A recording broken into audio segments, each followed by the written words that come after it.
Well, we like to refer to Ely as the middle of everywhere. It's just a great place to come and relax where life seems to move at a little bit slower of a pace than it does anywhere else. It's less a town but more a neighborhood. Everybody knows everybody. You can do business on a handshake. I don't think I've had to carry my driver's license anywhere to cash a check. People know you. That has a lot of value. The community views education in high regard. The school and education is really the rallying point for the community. And in our communities, we are not blessed with a YMCA, with a bunch of youth clubs and activities and those types of things. The school facilities are those facilities. We're sitting in a school that was originally constructed in 1909.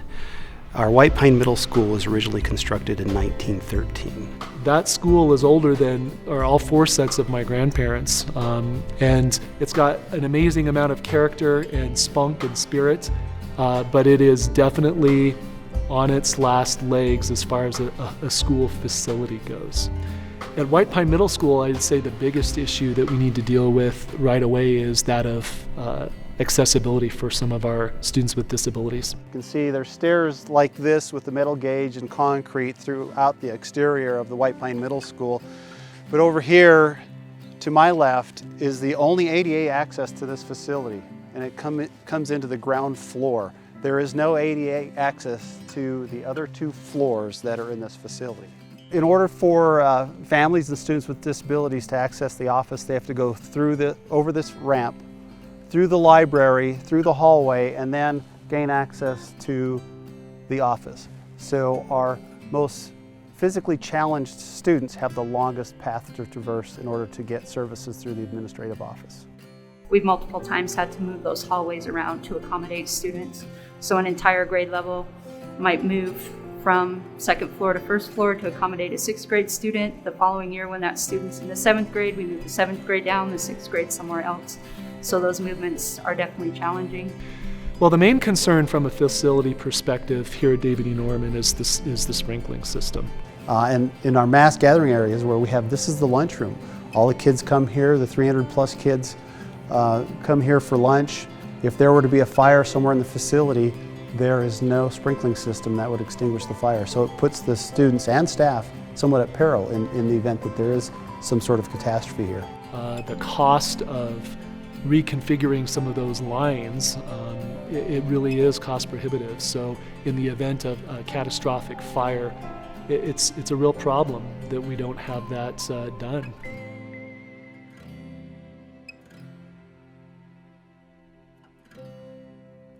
So here at the White Pine Middle School, one of our biggest concerns is the single point of entry into the school. As you can see, as you come into this school, you're not met by staff of the school. You can just basically walk in and go anywhere you want. Some of the other concerns is White Pine Middle School is on a major highway. This is Highway 50, which is right outside here. Traffic goes up and down this roadway, including hazardous materials that goes to and from our mine site. The other is there's no borders around this, there's no fencing, there's no security. Anybody can go into any one of these doors if it's open and they're not regulated or checked. There's no parking around any of the campuses. People have to park out in the avenues. We have students being dropped off when there's two-way traffic going both ways. There's no fencing around our middle school campus at all, so it's completely open to anybody. I mean, there's a whole host of structural barriers. Okay, so this is the tunnel that goes into our sewer and water system and part of the steam system that goes through the school.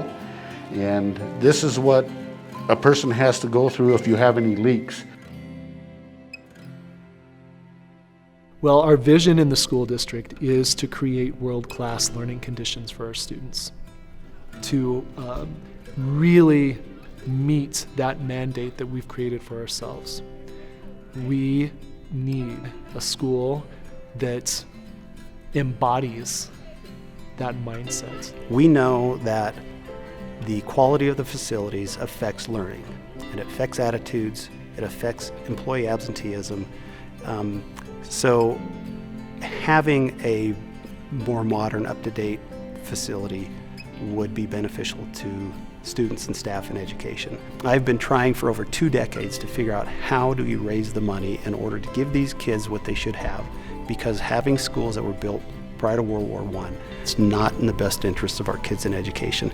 That's what it's about. It's about the kids and providing them whatever opportunities we have. We need to get rid of those obstacles. And right now, the physical facility itself is an obstacle to equity in our community.